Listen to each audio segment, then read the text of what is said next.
Welcome to another episode of Easy Access to Healthcare for All, a program which brings you news and issues around the National Health Insurance Authority as it drives Nigeria towards universal health coverage.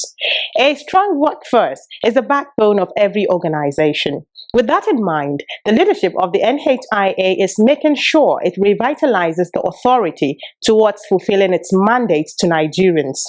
Continuous capacity building for members of the management is targeted to help them drive the operations of the authority seamlessly. In view of that, a capacity building training tagged Accounting for Non-Finance Managers was organized. The training is geared to ensure efficiency and understanding of latest financial policy trends in the civil service system. This training is a recommendation from the committee constituted to establish proper financial systems and control for the NHIA, and our program brings you highlights from the event as well as participants' reaction to it. I am your regular anchor, Aisha Muhammad Ahmed.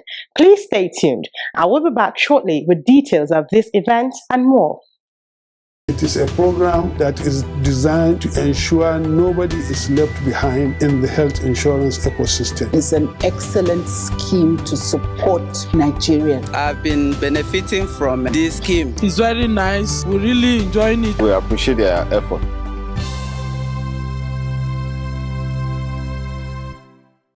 First on the program is a highlight of events around the NHIA.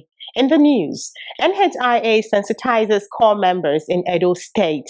These alongside other reports coming up shortly.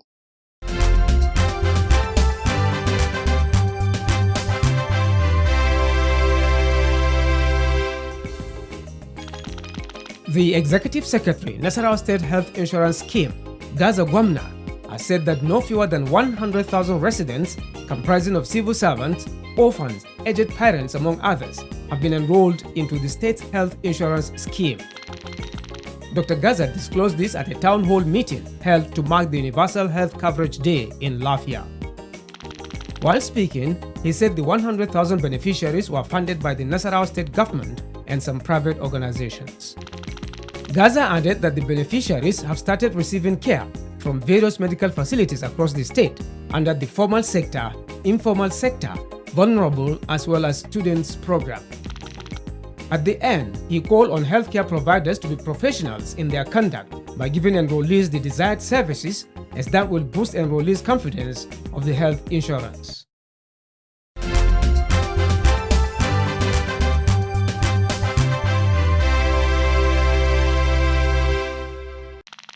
In a bid to boost the awareness of core members on the giftship end, a team from the Edo State Office of the National Health Insurance Authority (NHIA), led by Mr. Ehanire Theodore Osas, visited the NYSC orientation camp to sensitize the core members on the group, individual, and family health insurance for NYSC members giftship end.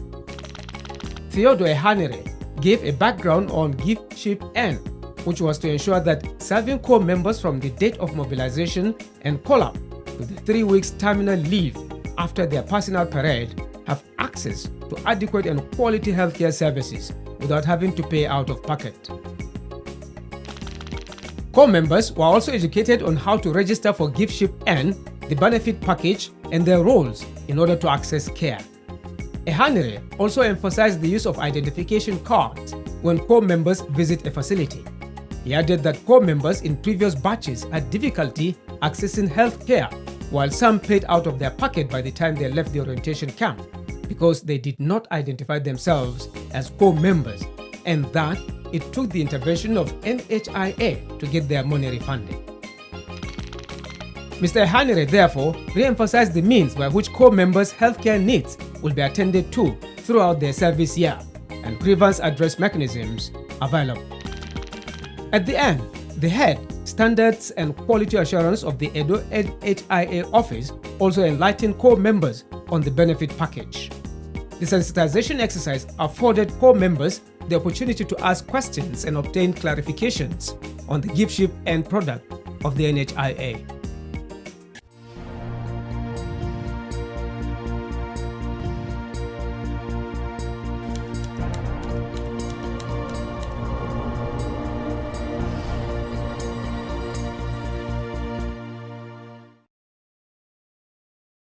Welcome back. Like I mentioned at the beginning, a strong workforce is the backbone of any organization. And what better way to build a strong workforce than to embark on training and retraining across specific areas of operation? Along these lines, the National Health Insurance Authority takes capacity training very seriously. In our next segment, Issues around the NHIA, we shall see what the authority is doing to build financial knowledge of members of management through a recently held training in Nasarawa State. Highlights of the topics and sessions as well as expectations from the two-day event make up our issues around the NHIA. Please stay tuned.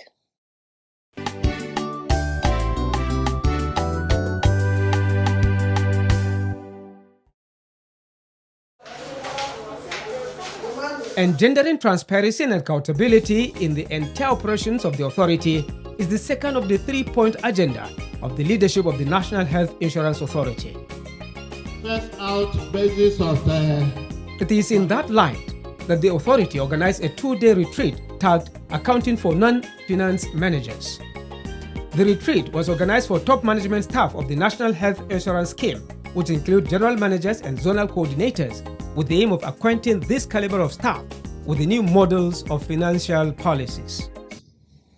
Of the authority The event started with a welcome address by Mr. John Oko Gilbert, General Manager, Finance and Accounts, NHIA, where he disclosed that the workshop was a recommendation of the committee constituted to establish proper financial systems and control for the NHIA. He further emphasized on what it intends to achieve. The essence of the training of the top management of the authority is to expose us to the rudiments of accounting processes, documentation, for the day-to-day financial decisions and supervision of the functions of finance and accounts and the internal audit departments. This is also to improve their coordination and supervisory roles of the two departments. Specifically, the objectives of this training, as enumerated by the committee in their report, are as follows. 1. Increase the efficiency and understandability of the functions of Finance and Accounts Department. 2. Ensure improved financial management decisions. 3. Ensure improved transparency and accountability. And of course, you know that this number 3 is in tandem with one of the three agenda of the Chief Executive. The event was packed with several training classes and interactive sessions. Ishaya Awutu, lead consultant, financial and corporate consultant, facilitated the sessions, starting with explanation of some basic technologies in accounting and some basic books of accounts and documentation. So we have some basic terminologies which you should understand. Budget will be defined as statement outlining the sources of funding available to an entity and the application of those funds to various activities, programs, and projects in order to achieve specific targets. In drawing up budgets, consideration must be given to the law establishing the entity, the vision, mission statements of the entity. So, when we talk of budget, what is available for you in the specific period, usually during 1 year period, and how do you intend to apply those funds, those resources at your disposal to achieve the mission, targets, and programs of the entity, which in this case is a National Health Insurance Authority. There was a presentation on the organizational structure and the main functions and duties of principal officers of Finance and Accounts Department. So when we are talking of, whereas financial accounting is statutory, that You have to collect, summarize, and report on the finances. The management accounting are those reports that will help you in managing your organization in terms of financial management. So very often it is more detailed. For example, in 2018, we introduced financial monitoring report, which we consider as one of those basic financial accounting management accounting tool that should help chief executives and the head of finance and accounts in managing the financial resources of the entities.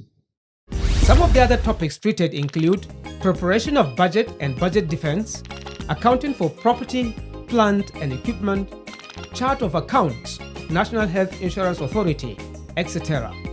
Well, I will first appreciate In the sidelines of the event, the General Managers of Account and Finance, as well as General Manager Internal Audit, speak on how the workshop will impact seamless operations within the NHIA. There's a misconception of certain people about finance and accounts and internal audit. Of course, you know that this training program encompasses the functions of finance and account department and internal audit department. Of course, also they have also read out the functions of finance and account department and the functions of internal audit. For instance, somebody may apply for something, and the finance and account department will say no, it's not in the budget. Some people will say at least the authority has the money. Whether it is budgeted for or not is a different ballgame. So from this training, you know that it's only things that are budgeted for that can be paid for. And of course, the training also will expose us to know that all we do are anchored on financial regulation, extant rules, and extant circulars. all of us are financial managers in our own rights. We do budget defense, we do budget preparation, we execute our budget. So we have to know how to put up our budget according to set of accounts, how to execute our budget. So all these have been brought into fore. Again, there are some trending issues in government accounting. We have GIFMIS, that's the Government Information Financial Management System. We have IPPS, we have TSA, Treasury Single Accounts. We have IPSAS, Internal Public Service Public Sector Account. So all this needs to be brought to the fore. So people will know why we are doing things differently, why we are insisting that this is the new way to do things. So all these have been explained to us, and people, especially again, people have misconceptions on the role of the auditor. Most people believe that the auditor only does financial audits. But more than financial audits, the auditor is supposed to do management audits, which actually we have conflict with people. When you go to their office and ask them to tell you what to do, they do, and give us the reports they write, so that we can comment and write management and ascertain that they are doing the right thing. They ask us, is that part of our responsibility? But that's been proven here that it's a big part of the responsibility of the auditor to conduct management accounts. So with all this, I'm sure you can convince that this training is very, very germane.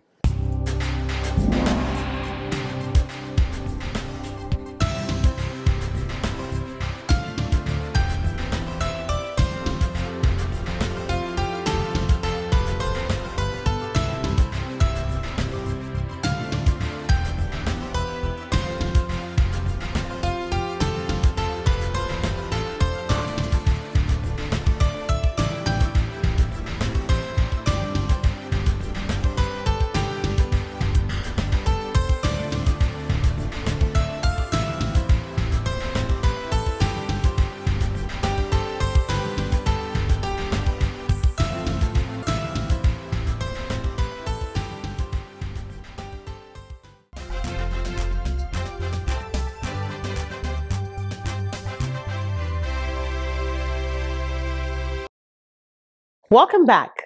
In our stakeholders segment, we bring excerpts from interviews with participants at the retreat held for members of management to get acquainted with new models of financial policies. Speaking after the event, some participants harped on the significance of such meetings. We are here today, especially as non-financial managers, to learn the basics and the rudiments of accounting. And one of the things that we hope to achieve with this is that, yes, we have a chief financial reporting officer, but in each of our departments also, and the zones, we are also accounting officers. So we should know what the loss is, we should know how to create records, we should know how to collate them, and also to present them for management briefing, because most times you have to brief management on the position either of your department or for the portfolio that you sit on. So it's also better for us to be able to be abreast of new principles that are out. We have the IPSAS accounting that is out now. It's different from the way all of us were trained initially. So it's more like an update. It's more like an opportunity for us to be abreast of what is going on. So for me, this workshop is very important because we are here to learn processes in incurring expenditure. Because at my office, what we do usually is we have budgets for the year. So in the execution, we send our memos down here to the headquarters for approval. Sometimes we do it in error because we think because it's in our budget, it's okay. But a program like this will aid us in discharging our duties, our responsibilities, and we know now from, I believe at the end of this workshop, we'll be able to identify things we can forward to the headquarters and maybe process our requests very well. So I believe this workshop will teach us. We're here to learn. A lot of us are going to be exposed at the end of the day, and when we go back, we'll be able to guide those that work with us. We'll have to, usually what we do at the end of a workshop like this, we'll go and cascade the training down. So when we go back, we'll be able to inform our colleagues and then teach them too, so that we'll become a better version. We are in the zone, we supervise the states, and most times we even check their books of accounts. So with this training, we should be able to transcend it down first. We will even step it down to the understanding I have, and when they send in their books of accounts, even their memos as regards their overheads and their activities, we should be able to know the right thing, whether they have done it in the right way. You know, the procedures as we have learned now will enable us to check their books and advise them, you know, how to keep their records of accounts, how they will budget for their activities too, because whatever they are doing, the zone have to look at it and also to advise them the right way. So with this training, we'll be able to tell them that, okay, this is the way it should be done. And I think with that one, they'll be able to perform better. The planning department plays a key role in the operations of the NHIA. Asma'u Muhammad, General Manager, Planning Department, highlights the importance of the training to them. Every year, we have to collate the annual operation plans, and we know that things are changing now. The annual operation plan is what will eventually give rise to the budget, because it captures all the activities that the various spending units intend to undertake for the following year. And we make sure that those activities are in line with the vision and mission of the scheme, the goals of the scheme as contained in the 10-year strategic plan. And we make sure we have to understand what the reporting template, which is actually what we are seeing here, we have to also pass it down to the planning cell members, so that when they are planning their budget, it has to be in conformity with the IPSA standard reporting format. One of the functions of the Special Duties Office is to supervise the operations of the state and zonal offices of the NHIA. Pharmacist Markwe Tinedu says this training would help them supervise them better. Yeah, the training is very instructive because part of our functions is monitoring and supervision of the budgets of the state and zonal offices. So from the takeaway of this training, we're able to look more into their budget and make sure that they comply with the national accounting standards. So it's of great importance to us getting from it and then looking more at the details of the accounting system and the implementation process and make sure it conforms with the standards and the extant laws and rules. Thank you. And with those views, we conclude our stakeholders segment. We will now take your questions in this last segment of the program. Where do I register? How can I get enrolled? Where do I register? How can I get enrolled? How can I get enrolled? Why do enrollees think NHIA's drugs are substandard? It's a perception issue, and if you really want to answer that question, you need to do some historical background to our health perception of drugs in Nigeria generally, not under NHIS alone, where people perceive that branded drugs are the original drugs. So the term generic it doesn't connote inferiority. It doesn't connote substandard drugs. It does not connote fake drugs. Rather, it talks about the pharmaceutical elements that are actually necessary for drugs are present in that particular drug. For example, a company can brand a drug, can through innovation bring out a drug, and because of what they have spent in creating that drug, the systems allow them to keep patency for a certain number of years, which means other companies cannot manufacture that drugs. But once that period is over, other companies can now come in and manufacture the same drug, the same standard, the same quality. Where do I register? How can I get enrolled? Where do I register? How can I get enrolled? How can I get enrolled? And so, we draw the curtains on this week's episode of the program. NHIA is leaving no stone unturned to see that it fulfills its mandate to Nigerians. Join us every week as we continue to bring you updates on more of its activities and strategies as it marches towards universal health coverage. See you next week.